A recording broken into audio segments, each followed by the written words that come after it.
Kabwe ni eneo muhimu sana katika jiji la Mbeya, ikiwa kitovu cha wafanyabiashara wakubwa.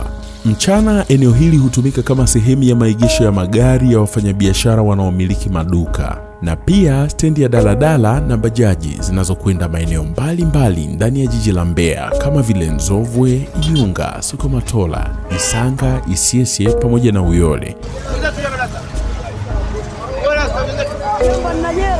Hivyo eneo hili ni chimbuko la uchumi ndani ya jiji.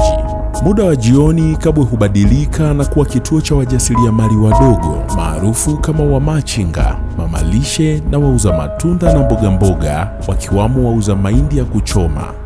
Hapa vijana wengi na wanawake hujitafutia riziki, na usiku pamejaa shughuli za biashara na mitindo ya maisha. Mambo ni magumu. 5,000 unajua wewe. Natafuta kwa zile ya kinoma.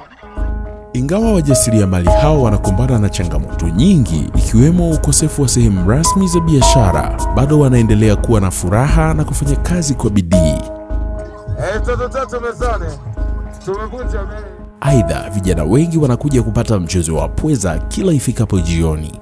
Jeshi la polisi limeimarisha usalama wa eneo hili, na askari wa usalama barabarani wanafanya kazi hadi usiku ili kuhakikisha watembea kwa miguu wanapata urahisi wa kuvuka barabara. Hata hivyo, wajasiriamali hawa wanapata fursa nzuri ya biashara kama vile soko la vyakula vya haraka kama kuku, ambavyo hupatikana kwa gharama nafuu na hivyo huchangia katika ustawi wa jamii.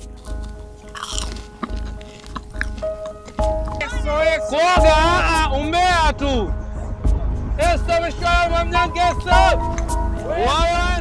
Makala hii imeandaliwa na TS Media.